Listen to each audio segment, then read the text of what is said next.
Sa pagsuyod ni DPWH Secretary Vince Dizon sa Bicol Region, pinunan niya ang ilang proyektong hindi pa rin tapos. Kabilang po dyan ang isang flyover na 2021 pa nasimulan pero hanggang ngayon ay wala pa sa kalahati ng proyekto ang nagagawa. Balitang hatid ni Darlene Kai.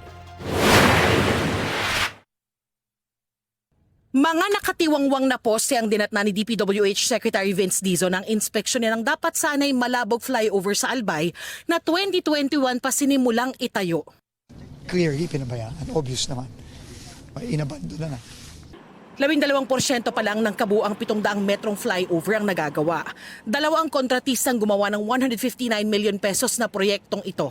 Ang Hightone Construction and Development Corporation ang kapatid ni dating Congressman Zaldico na si Christopher Co at ang Alpha and Omega General Contractor and Development Corporation ng mga Diskaya. Kasama ang dalawang kumpanya sa listahang inilabas si Pangulong Bongbong Marcos ng top 15 contractors na naka-corner ng 20% ng lahat ng flood control project sa bansa. Magaking problema talaga itong dinadanas natin dito sa Bicol kasi ang daming SunWest at ang daming Hightone na nandito.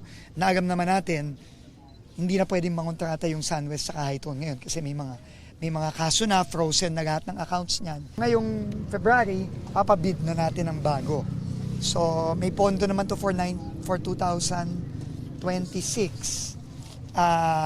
Kailangan na nga ipabid, terminate si Diskaya, tatapusin na natin. Dismayado rin si Dizon sa inabutang estado ng konstruksyon ng Bicol Regional Medical Center sa Daraga Albay. Mula nang simulan ng proyekto noong 2023, 4 pa lang sa 10 palapag ang natatapos. Minus 15% yung delay, malaki yun.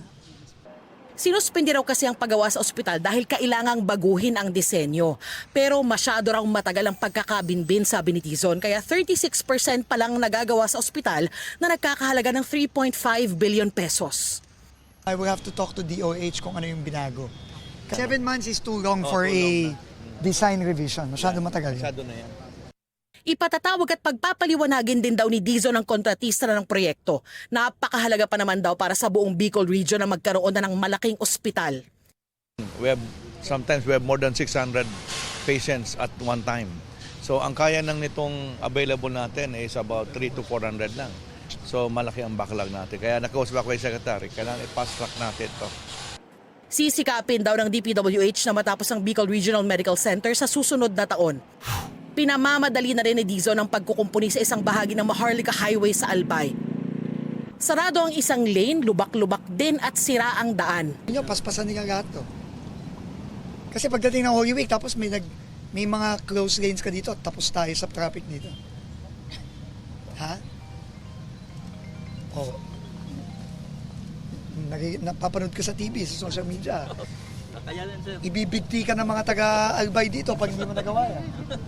Nauna nang ipinangako ng DPWH ang rehabilitasyon ng buong Maharlika Highway.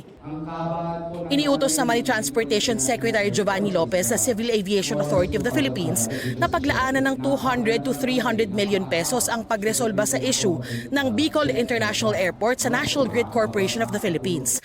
Limitado lang kasi ang nagagamit sa kanilang runway dahil may sagabal na transmission line. Darlene Kai, nagbabalita para sa GMA Integrated News.